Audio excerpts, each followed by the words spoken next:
Welcome back to The Hunt. I am once again here with Caroline Calloway. We have today 2 Hunterbrook stories we're going to talk to you about.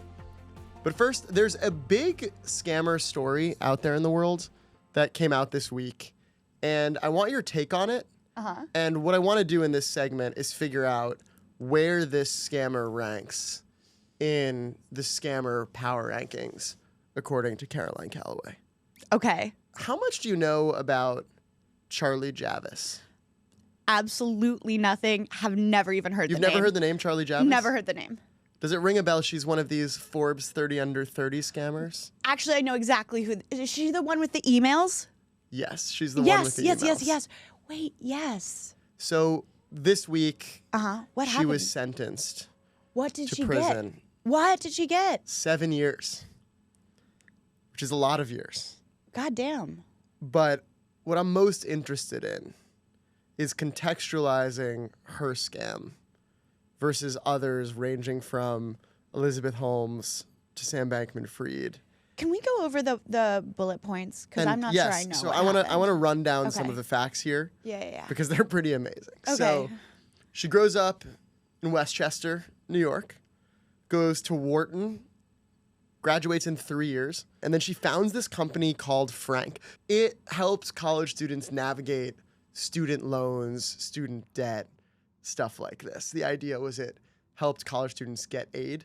It was branded as like TurboTax for financial aid. Okay, got it. The company starts growing rapidly. She's out of Wharton now. She's like She's young out of professional Wharton. in New York City. She's 27 when she makes it to the Forbes 30 under 30 list. So with like 3 years to spare. How old is she now? She's now 34. This will come back in a second. Why is she She's like 34 exactly years my old. age? Well, I mean, I'm 33, but still. We should probably reach out to her and Why do I write her a feel like letter I'm like and I befriend should just her. check if I have her phone number in my phone. What's her If last you have name? Charlie Javis's number in your phone, it'd be one of feel the like great I've early met moments her. in the hunt. No, really? I don't have her number. No, I don't think you've met her. I don't think you run in the same circles. So eventually she gets a call from JP Morgan. The JP Morgan, like the building in the New York City skyline. And she's told that they're interested in buying her company, which is pretty wild. Mr. Morgan makes an offer. And the thing is that when she's doing diligence with JP Morgan, she says that Frank has 4.25 million student users. Right.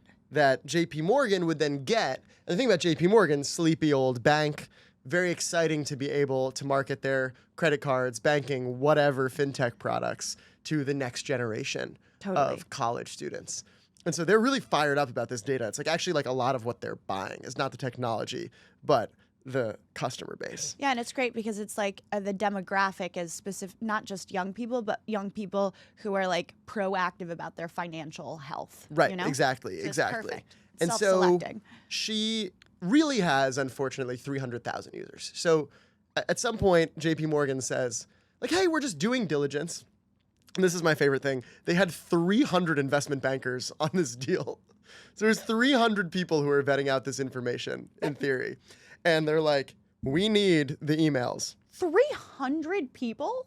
Yeah, so we can see evidence that this company is what you say it is, normal due diligence stuff. But the problem is, Charlie doesn't have the emails. But she's actually quite resourceful.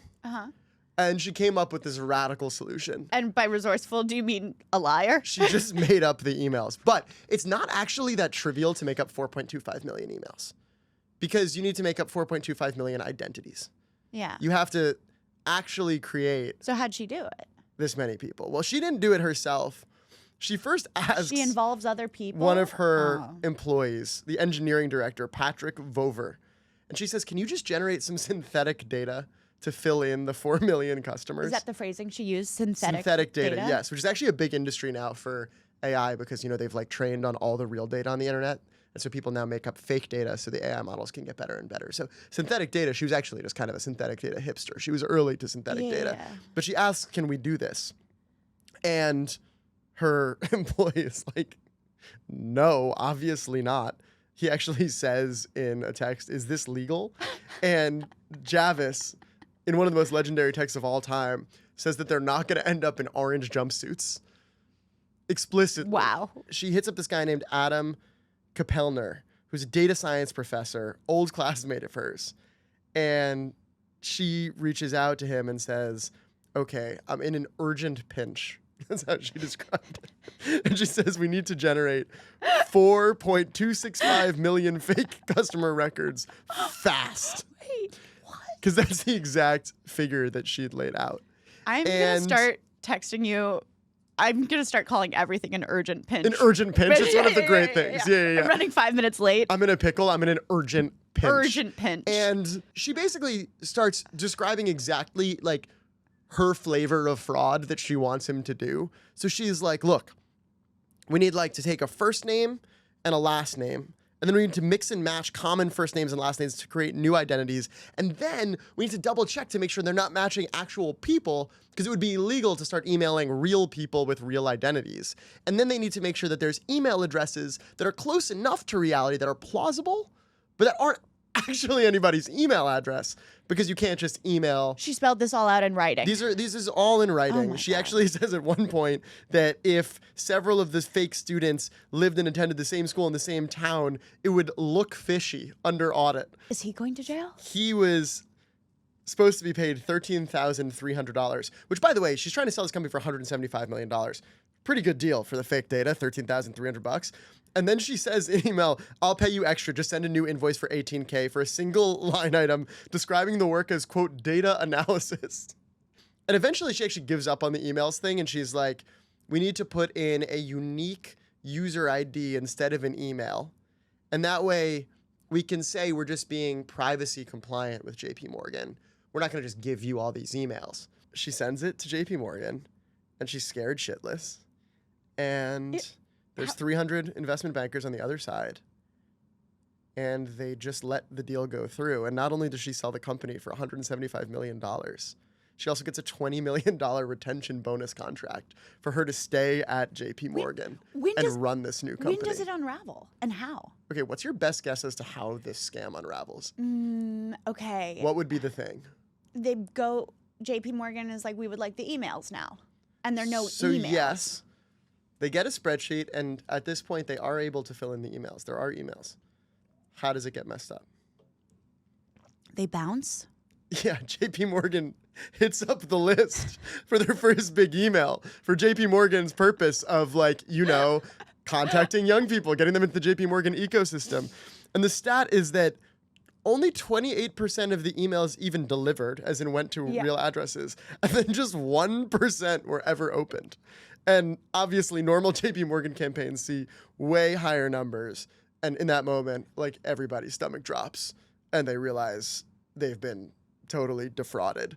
So then JP Morgan launches an internal investigation, and they realize very quickly that they'd made what Jamie Dimon eventually says on an earnings call was a huge mistake. They decide to sue her. But one of the great facts, when they sue her, JP Morgan has to pay for her lawyers, because in the acquisition contract, they agreed to indemnify her for any crimes that she was accused of, or that Frank was accused of. So did she get, like, the nicest fucking lawyers? So she got incredible lawyers. But then she's released on this $2 million bond, and she ends up becoming a Pilates instructor for the duration of this trial. And then the DOJ and the government charges her with fraud. And all these emails come out of her step by step describing the fraud she's asking for. Eventually, did she try to fight it? Did she claim she was innocent? She said she's extremely remorseful. She wrote this letter to the judge. In March, she gets convicted of all these crimes. And then this week, she's sentenced to 7 years. But they're letting her not go to prison right now because she's 34 now.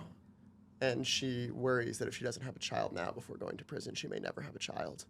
So they're giving her like a year to have a child. With? I'm actually not sure.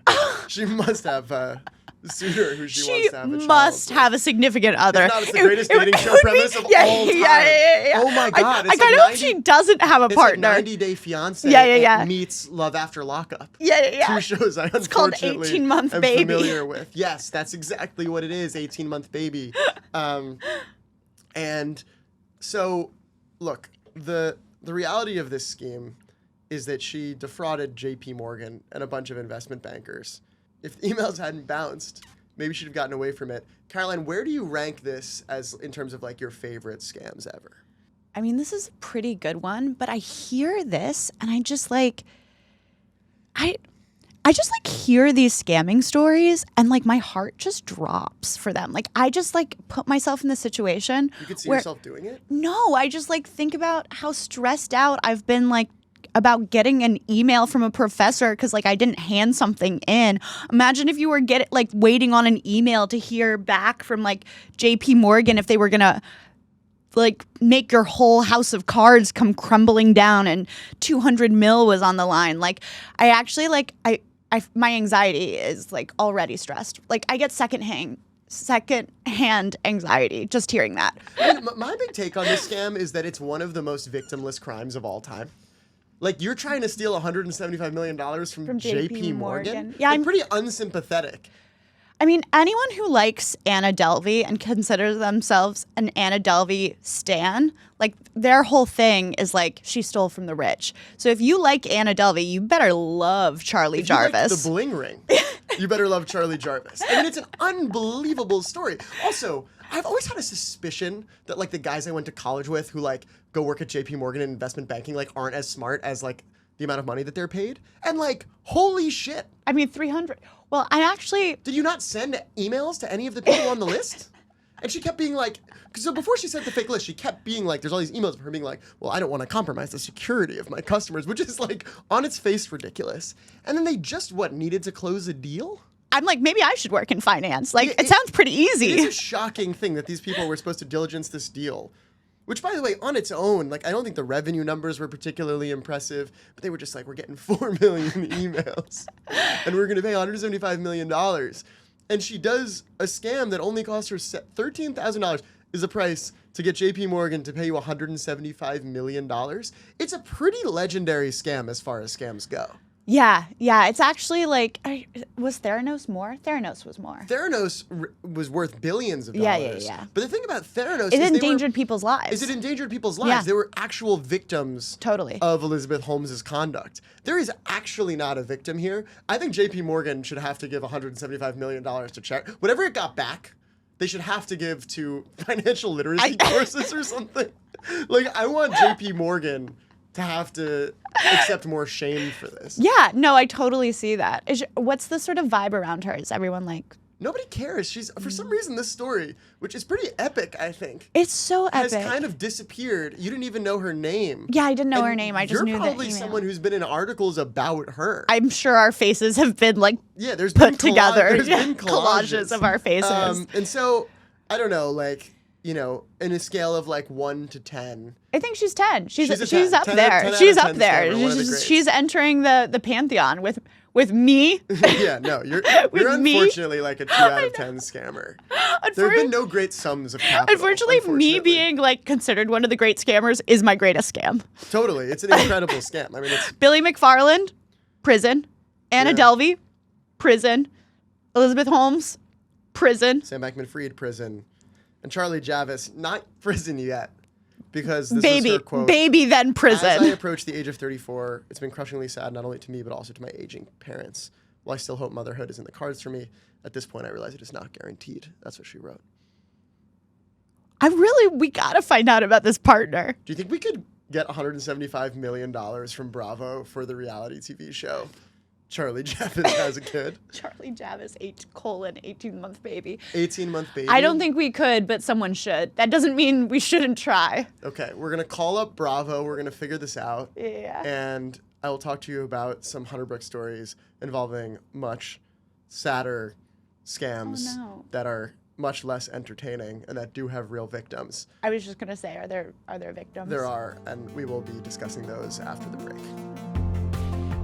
Welcome back to The Hunt, where we don't have ads because we publish all of our reporting for free. No ads and no paywalls. Our next guest is himself a pretty interesting story, Caroline. He is the youngest reporter in the Hunterbrook Media Newsroom by far. You were getting a glimpse of him on the screen over there. How old would you guess this gentleman is? I don't know. This feels like a trap. This feels like I'm being scammed in real time. He's 14 years old. No, you're not. 14. No, you're not. No, he's No, not. there's- Freshman 14 last week. He's Yep. not. No, He's no, not, he's there's not. no fucking way. He's in college. He's a college junior. He's the best reporter at the Harvard Crimson. Drew is an exceptional reporter. He's been doing a lot of the coverage about the Trump administration and Harvard and the big battle between those two. He's worked with us on a bunch of stories, including the Dexcom story, which we talked about last time. And we've had him on another beat as well. This beat where, with the EPA essentially non-existent, and instead of protecting the environment, the EPA is actively harming the environment these days. Let's buckle up. This is going to be a sad one. Yeah, I can already tell. This is not going to be like the Charlie Javis victimless crime story we just talked about.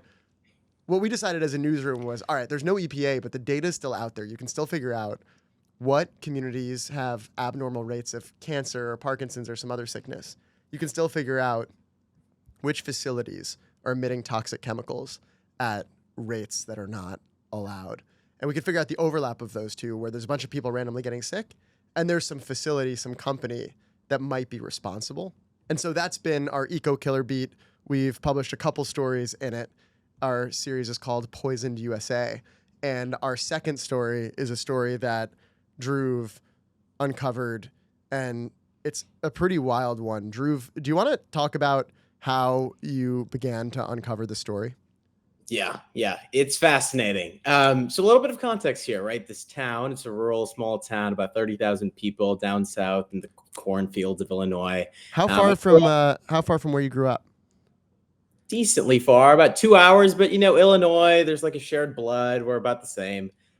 So I had a friend that actually grew up down in that area, and the friend one day, I'm telling him what I'm doing over the summer. I'm telling him I'm doing some fun journalism, and he's like, okay, interesting. And then later I go back to him and I'm like, I'm working on these kinds of environmental stories, right? Where people are getting harmed and no one seems to know about them. And then he tells me about a smell. Right. And oftentimes, as part of this beat, a lot of our most interesting stories start off with smells of chemicals and of gases and of airs and of things of that sort. And so he puts into my mind this town called Danville. Never heard of it before. Right. Search it up. Interesting. Small little town, 30,000 people, like I said. And as I dig into it more and more, right, I go onto Facebook and I cosplay as a local resident and I figure out what locals are talking about. All of them effectively say the same thing. Right. I wake up and it smells like rotten eggs and it smells like cat pee. One guy even said that it smells like his cousin after he goes to a porta potty in July after a buffet. Damn, cousin catching mad strays. That's what I was going to say. Mad strays in this story. Pretty charismatic description. I can't lie. Amazing. So once you saw those posts, Drew, like many Hunterbrook stories, this one ends up becoming a very interdisciplinary open source intelligence story. But can you explain sort of what happens from there? You realize a bunch of people say there's this bad smell. This company, Viscofan, keeps coming up. What happened afterwards? I think for me, the first thing was to see, is this just a story of a bad smell, or is it a story of a bad smell in a company that's doing bad things? So that was the first question that I wanted to answer. And for that, it was, let me reach out to as many people that worked at the plant as possible. What does this company make? Viscofan? Viscofan. What's Viscofan. amazing about this story is it is a story of how the sausage is made. Uh-huh. Literally. They make sausage? They make the casings for a hot dog. So if you've ever had a hot dog, you've probably had a Viscofan product. Let me tell you, I do not like hot dogs. Okay, well, for good reason. Do you're not give me a aligned glizzy. I don't want it. You're aligned with the people of Danville. So Drew, if you read the Facebook post, you want to figure out if there might be a company behind this. What do you do from there? Reached out to hundreds of former workers. I think the number ended up being somewhere in the 200, 300 range. Reached out to a bunch of them, right? The question was, what was your time at the plant, right? Did you ever notice the smell? If it smelled so bad outside, what was the smell inside? And workers said it was even worse inside. So by then, after 3 or 4 weeks of talking to folks that were at the plant and locals, all of whom I connected via Facebook, basically we knew that there was something wrong here. Right. And at that point, we were questioning, okay, we could run a fun little story of people saying, hey, this town smells bad and this company's likely to be the one that's blamed. A fun little story. We wanted to take it a little bit slow and make sure that we had all of our ducks in a row and we had every single piece of information possible. So after that, things really blew up. Yeah. So we had the initial instinct that something was wrong from the anecdote that Drew heard. Then we went into the Facebook group. And the thing about when you're reporting a story that's true, when you're uncovering a real scandal, doing a deep investigation, all the evidence starts to coalesce in your favor. And the deeper you dive, the clearer it becomes that you're onto something. And in this story, Drew speaks to a bunch of the former employees. What was the number you ended up speaking to of the hundreds you reached out to? Probably around 40. Wow. And what percentage of those told you that they had cancer or a loved one had cancer? Over 50%. So we realized these people's lives Not were just a smell. deeply hurt. Not And just a smell. Eventually, a lot of these people started sending Drew primary evidence. And I remember one of the moments I realized this was going to be a major Hunterbrook story was Drew started getting pictures from inside the facility that they were emitting certain chemicals at 2 times the rate that you're even allowed to. And Drew, can you give a little bit of color about the kinds of things that the former employees and current employees shared with you? I think it's really 2 things, right? First is what Sam was talking about, just the gases inside being far above what OSHA, which is like this federal agency that sort of regulates how workers should be protected inside manufacturing plants. The gases inside are like 2 times, 3 times what they're supposed to be, right? But I think what's more interesting here is what workers were telling me as far as sort of their experience. One guy I was talking to said that he was working one day and then the roof above him literally caved on his head. So it just like the roof sheets just fell apart. People acted like it was normal. The supervisors went in the next day and they just put a tarp there. And a few months later, there was a new roof, right? No one cared that the roof had fallen literally on these people's heads. That's one. Okay, another good story here. One worker was sprayed with sulfuric acid, right? 93% sulfuric acid. Basically, what that means is if you get hit with that, you're practically going to get a chemical burn, and that's the least of the consequence. And the longer you keep it on your skin and you don't properly wash it off, you're going to get screwed over more and more. This guy gets sprayed with sulfuric acid, and the dude at the plant who's supposed to be managing all of like these kinds of accidental spills and all of that tells him, hey, don't take an ambulance, just take a taxi. That's like pretty normal, right? Life-threatening emergencies treated as like normal situations at this point. And this is a pattern, the idea that they're not just hurting people, they're workers in the community. They also are actively trying to cover it up. Drew, can you talk a little bit about what you heard in regard to when the EPA shows up and when the other regulators show up? So the EPA makes an unannounced visit one day, right? They get a complaint that there's a bunch of, old tote waste just around the entire plant. So they pull up unannounced, right? Surprise visit. So the person from the EPA asks the person at Viscofan, the representative for the company, hey, how many totes of waste do you have on the plant, right? And by the bylaws and whatnot, you're supposed to get rid of them in 90 days. And so if you've got a few hundred, that's fine, as long as you're supposed to get them out. The guy at the plant says, yeah, we've got about 400 or 500 on site, right? Okay, cool, not bad. But this EPA lady walks around the plant and she starts like doing the math. I'm like, okay, you've got 4 totes high and 10 totes wide and 5 totes deep and all of that fun Sorry, stuff. what's a tote? It's just like the unit 250 gallons of waste, like really bad stuff. But this lady does the math and she calculates 1,300 just totes of waste just scattered all over the site. She literally says in the report that Hunterbrook obtained that Viscofan was operating a hazardous waste landfill. She says it as bluntly as possible. And there's a good anecdote in there. She asked the guy, how many totes do you have on site? The guy tells his boss on the phone in Spanish. This company is based, he has a lot of plants in Latin America. The guy tells his boss over the phone, yeah, the inspector's over exaggerating. Now this inspector just happens to also know Spanish. So she catches him in his lie and basically writes in the report that he was lying in front of her. This lady sounds like a baddie. I love her already. Our bilingual queen. You're gonna love her even more when I say this. What?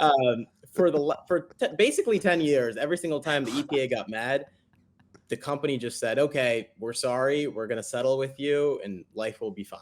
Right? But in this situation, this bilingual queen, what she ends up doing is she's so pissed off that she basically says, okay, meet with us. We're going to drill you on what you've been doing wrong. So Viscofan goes and meets with them, and they try the same strategy of being like, okay, let's just settle this out.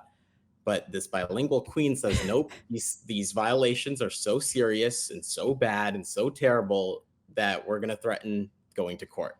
So in June of this year, that lady, right, our wonderful queen, she sends What's her a name? letter to So she's Viscofan and says, anonymous. Oh, she's we're going to anonymous. consider pursuing legal action against you. So that is a pretty big shocking point, right? It's still unclear where it's going to go. But for the first time, right, there's been one or two situations where similar threats have been made, but this is pretty momentous that in Viscofan's history, in June of this year, when Hunterbrook started this investigation, that Viscofan is likely to be taken to court. Dhruv, can you describe what's supposed to be on the roof of this building? So, we've seen the big sort of tubes that go into the air with all of the white, smoke and gas. What's traditionally supposed to happen is you're supposed to have a part in there that cleans out all of the bad stuff, right? So the things that you put up in the air, they're not supposed to be pollutants. They're not supposed to cause cancer. It's supposed to be these two big cylindrical tubes that are mounted to the stack fan that's putting out all of the stuff. But the picture that we get from this employee shows that those two cylindrical tubes, they're called scrubbers that are supposed to scrub the air that's coming out of the plant. Just not there. Vanished, disappeared, mystery, not there, right? So we're like, okay, pretty bad, right? It's supposed to be there. It's not there. But, I'll give them the benefit of the doubt. Maybe it's just like a bad day and, it just happened to not be there. So then we're like, okay, let's, I can't go to the roof. I'd probably be arrested if I did that. But, what can go to the roof is a drone. So we fly a drone overhead and we look at what's there. In most investigations, you have a lot of evidence that some wrongdoings happened. It's rare you have a literal smoking gun. And with this drone footage, we found a smoking gun that confirmed the fears of the workers of the community that had been gaslit for years. And Dhruv, do you want to talk a little bit about what this company has done to the union that is supposed to defend the rights of the workers here? Yeah. So the union was a pretty strong resource for workers for quite a few years. But in May of this year, basically what the company said is, okay, we apparently got a petition from a majority of workers saying that they don't want to be represented by the union anymore. So starting today, in this moment that I click send on my email, the unions, we're not going to recognize it. And we're just going to give you, higher wages and more benefits because the union's gone now, right? Pretty concerning stuff. I was like, there's got to be something wrong about this. I talked to a bunch of former labor experts, the people that used to do these kinds of cases at the National Labor Relations Board. All of them tell me the exact same thing, right? That promising benefits as a consequence of getting rid of the union is likely a violation of national labor law, right? To the point where in September of this year, 4 legislators in U.S. Congress sent a letter to Viscofan's CEO saying the exact same thing, that we think that what you're doing is a violation of labor law and we want you to start bargaining in good faith, right? So at this point, workers are pissed, locals are pissed, and U.S. Congress, some representatives are also quite pissed about this company. And dissolving the union at the facility where everybody's getting cancer is obviously fucked up in a million different ways. The one silver lining is that in this town where Viscofan was one of the only employers, it was very hard to get people to talk about what this company's doing. And perhaps part of what Viscofan is facing now is the consequences of their own actions, one of life's scariest things. And they're faced with not being able to work with a union and bargain, and instead, what they've been doing for years, endangering the people who work there, endangering the community around it. It's finally being exposed thanks to Dhruv's incredibly intrepid reporting and the whole team working on this beat. How long did this take you? It's a good question. I think we started this around June, so probably about into the 4th month now, I would say 4 months. 4 months, and Dhruv has, in the meantime, been studying computer science at Harvard, been working for the Crimson. What's your take on the story, Caroline? I want to know what has been their response. So they're maybe going to court as of June, and has the company done anything else? As To you've our been publishing knowledge, they this? have not changed practices in the last few months, in the last few years. They haven't recognized the union, and Dhruv has been trying to reach the company, but Viscofan won't call us back. And I do think it is, worth noting that expression, how the sausage gets made, comes from Upton Sinclair's incredible reporting a century ago about sausage factories, and all sorts of change and legislation was passed in the aftermath of that. And yet there are still functionally sausage factories in the United States that are treating their workers in an abysmal way. And I think it's a great reminder of why it's so important to fund local reporting, on the ground reporting across the country that can expose real wrongdoing and force companies to answer for their conduct. And so, Dhruv, I'm incredibly grateful that you've spent all this time working on this story. Caroline, I'm glad you got to hear a little bit about it. And Dhruv, is there anything you'd like to leave people with who are hearing this story and wondering what they can do? Viscofan is just one company that Hunterbrook's been looking into. We are sure that there are dozens of other companies doing very similar hideous stuff out there that just need to be exposed. And so if you've got an idea, reach out to us, ideas@hunterbrook.com. There are tons of these kinds of stories of locals being poisoned, workers being put into terrible situations, and we need to shed light on those for sure. Please fix your fucking factory, because it's been 100 years since Upton Sinclair wrote that piece. It's not cool anymore to poison your workers, to union bust, and to leave your filter on the roof disconnected. We have drones now. We have satellite images now. We're watching. Please fucking fix your shit. Thank you.